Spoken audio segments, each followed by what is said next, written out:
आज की जो घटना हम याद करें रूस और यूक्रेन की, और सभी ने बताया यूक्रेन क्यों गए बच्चे मेडिकल पढ़ने के लिए, तो उसके पीछे आर्थिक स्थिति थी। लेकिन उससे भी आगे आप देखो, जब यूक्रेन के बच्चे पोलैंड पहुंचे, पोलैंड, और पोलैंड की सरकार ने वहां पलक पावड़े बिछा दिए। आप विपक्ष कहीं गलतफहमी में मत रहना, प्रधानमंत्री जी की वजह से पलक पावड़े बिछाएं। मैं उनको धन्यवाद देना चाहूंगा, गुजरात के जामनगर के महाराजा दिग्विजय सिंह जी को, जिन्होंने दूसरे विश्व युद्ध में 1000 पोलिश बच्चों को अपने राज्य में पनाह दी, उनको शिक्षा दीक्षा दी, और आज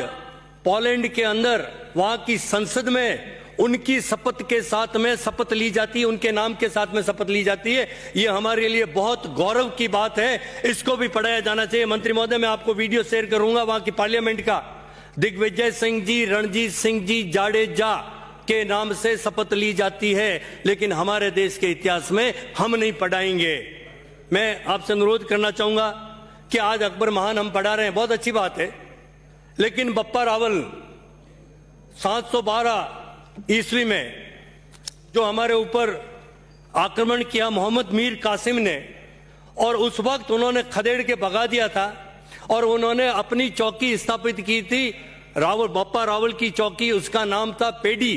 और पेडी से नाम पढ़ते पढ़ते रावल पिंडी हो गई है, क्योंकि वो बप्पा रावल द्वारा स्थापित की गई थी। उसके बारे में हम अनभिज्ञ हैं। तो मैं चाहूंगा कि ऐसे जो इतिहास के पन्नों में हमारा इतिहास, गौरवशाली इतिहास छुपा हुआ है, उसको हम किस तरह से हमारे इस युवा पीढ़ी को हम बता सकें। मैं ये भी चाहूंगा मंत्री महोदय, आपसे, सभापति महोदय,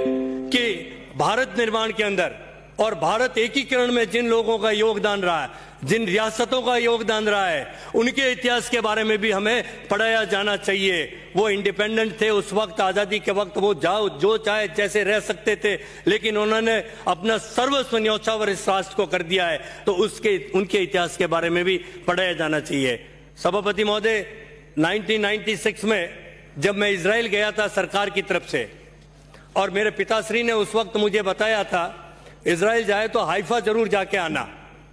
और मैं हाइफा शहर गया, और वहां जाके जब पता किया तो हमारे जोधपुर के अदम्य साहस के धनी